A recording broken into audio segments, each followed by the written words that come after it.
ఇప్పటికీ బీజేపీ, జగన్మోహన్ రెడ్డి సంబంధాలు 3 పువ్వులు 6 కాయలుగా కొనసాగుతున్నాయి. దీనికి latest example NDA vice presidential క్యాండిడేట్‌కి జగన్మోహన్ రెడ్డి బేషరతుగా మద్దతివ్వడం. ఎన్డీఏ అభ్యర్థిగా సిపి రాధాకృష్ణన్ ఎంపిక చేసిన విషయం తెలుసు. అలాగే ఇండియా బ్లాక్ అభ్యర్థిగా తెలంగాణకు చెందినటువంటి సుప్రీంకోర్టు మాజీ న్యాయమూర్తి జస్టిస్ సుదర్శన్ రెడ్డి గారు ఉన్నారు. బీజేపీ నాయకుడు రాజ్నాథ్ సింగ్ జగన్మోహన్ రెడ్డి గారికి ఫోన్ చేసి వాళ్ళ క్యాండిడేట్కి మద్దతు కోరాడు అని చెప్పి వైసీపీ నాయకులే చెప్పారు. జగన్మోహన్ రెడ్డి గారు వెంటనే సంతోషంగా మద్దతు ప్రకటించడానికి ఒప్పుకున్నారు అని కూడా చెప్పారు. ఒక్క ఆంధ్రప్రదేశ్ రాష్ట్రంలో మాత్రమే ఇట్లా అధికార ప్రతిపక్ష పార్టీలు రెండు ఎన్డీఏ అభ్యర్థికి మద్దతు తెలుపుతున్నాయి. అసలు బీజేపీ ఎందుకు వైసీపీ మద్దతు కోరింది? ఈ ఎన్నికల్లో వాళ్ళకి ఇంకా అదనపు ఓట్లు అవసరమా? ఈ ఎన్నికలో ఎలక్టోరల్ కాలేజ్ స్ట్రెంగ్త్ అంటే ఓటర్ల సంఖ్య 782 మంది సభ్యులు. అంటే పార్లమెంటు ఉభయ సభల సభ్యుల సంఖ్య ఇది. అందులో మెజారిటీ రావాలి అంటే 392 ఓట్లు రావాలి. బీజేపీకి లోక్సభలో 293 మంది సభ్యుల మద్దతు ఉంది, ఇంక్లూడింగ్ టీడీపీ, ఇట్లా సపోర్ట్ చేసే పార్టీలన్నీ కలిపి. అంటే కనీసం మరొక 100 మంది ఎంపీల మద్దతు కావాలి మెజారిటీ సంపాదించాలి అంటే 392. రాజ్యసభలో ఎన్డీఏకి 118 మంది సభ్యులు ఉంది. అంటే అర్థం ఏంటి? వైస్ ప్రెసిడెంట్ ఎన్నికకి అవసరమైన ఓట్లని సాధించడానికి ఎన్డీఏకి పూర్తి అవకాశం ఉంది.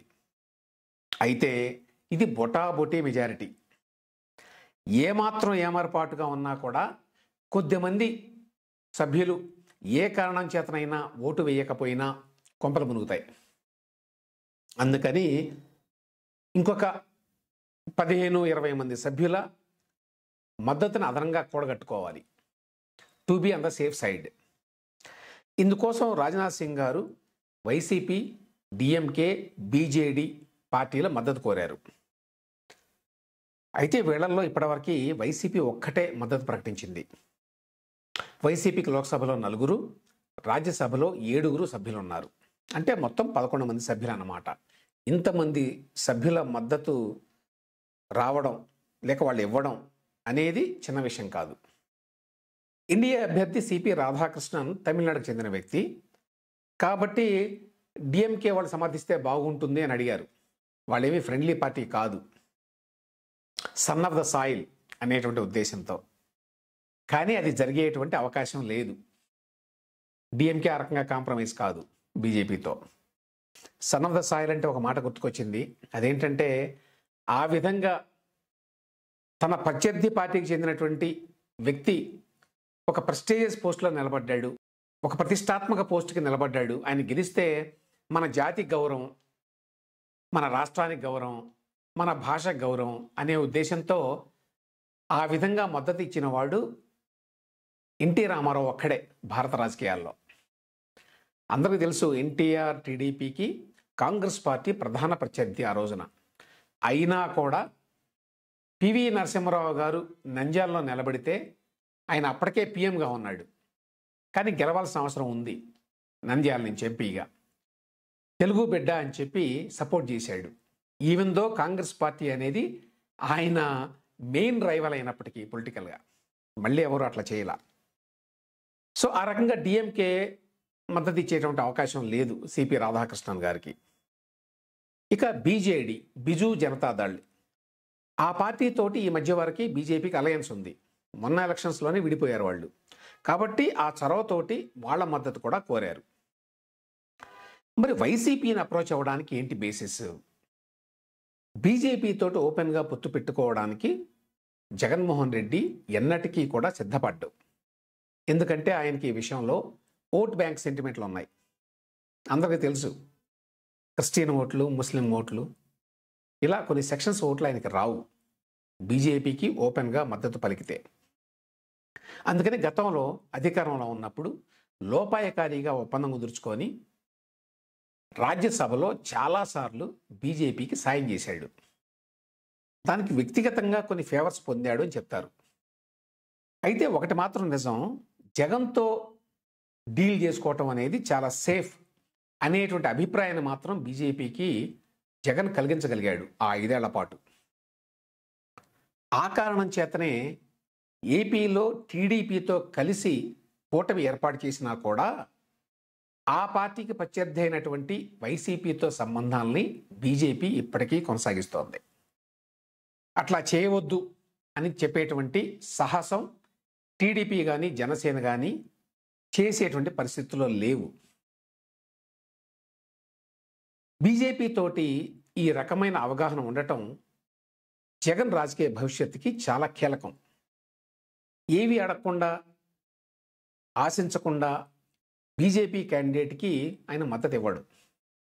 ఇప్పటికెప్పుడు ఏమీ అడగకపోవచ్చు. అసలు జగన్మోహన్ రెడ్డి మీద సిబిఐ ఈడీ కేసులు ముందుకు సాగపోవడానికి ఇన్నేళ్ల తర్వాత కూడా ఇలాంటి సుహృద్భావమే కారణం అనేది చాలామంది అనుమానం. ఈ లేటెస్ట్ మద్దతు ఇవ్వకముందు కూడా జగన్ పట్ల బీజేపీ చాలా సానుకూల ధోరణిలోనే ఉంది. ఎందుకలాగా అనంటే, నా విశ్లేషణ ఏంటంటే, ఏపీలో జగన్ ఉండటం వల్ల బీజేపీకి లాంగ్ టర్మ్లో లాభమే కానీ నష్టం లేదు. ఒకవేళ జగన్ జైలుకి వెళితే రాష్ట్రంలో ప్రతిపక్ష పాత్ర ఎవరు పోషిస్తారు? ఆ అవకాశం కాంగ్రెస్ పార్టీకే ఎంతో కొంత ఉన్నది. కాంగ్రెస్ పార్టీ ఏపీలో మళ్ళీ పుంజుకోవటం బీజేపీకి సుతరాము ఇష్టం లేదు. ఎంతసేపు కాంగ్రెస్ పార్టీని చంపేయాలనేదే బీజేపీ పరమ లక్ష్యం. అందువల్ల ఏపీలో జగన్ ఉండటమే మంచిది ఆ అపోజిషన్ స్పేస్లో అని బీజేపీ కూడా భావిస్తోంది. ఈ నా అభిప్రాయాన్ని ఇవాల్టి హిందుస్థాన్ టైమ్స్ పత్రికలో కూడా కోట్ చేశారు. ఇక తెలంగాణకు వస్తే, కాంగ్రెస్ పార్టీ ఎట్లాగో తెలంగాణకి చెందిన బి సుదర్శన్ రెడ్డి గారికి మద్దతు ఇస్తోంది. మరో పక్కన బీజేపీ వాళ్ళ ఓట్లు వాళ్ళ అభ్యర్థికే వెళ్తాయి, సిపి రాధాకృష్ణన్ గారికి. బీఆర్ఎస్ పరిస్థితి ఏంటి? బీఆర్ఎస్కి లోక్సభలో ఒక్క సీటు కూడా లేదు. రాజ్యసభలో మాత్రం 4 సభ్యులు ఉన్నారు. జగన్ అంత ఈజీగా బీఆర్ఎస్ బీజేపీ క్యాండిడేట్కి సపోర్ట్ చేయలేదు. అట్లా చేస్తే బీజేపీతో బీఆర్ఎస్ కలిసిపోయింది, కుమ్మక్కయింది అని అంటారేమోనన్న భయం ఉంది. కాంగ్రెస్ పార్టీ ప్రస్తుతం బీఆర్ఎస్కి ప్రధాన శత్రువు రాష్ట్రంలో, తెలంగాణలో. కాబట్టి ఇండియా బ్లాక్ అభ్యర్థికి మద్దతు ఇవ్వలేదు. ఎట్లాంటి చిక్కుల్లో పడ్డాడో చూడండి కేసీఆర్. సో ఈ పరిస్థితుల్లో బీఆర్ఎస్ ఏం చేస్తుందో, కేసీఆర్ గారు ఏం చేస్తారో చూడాలి.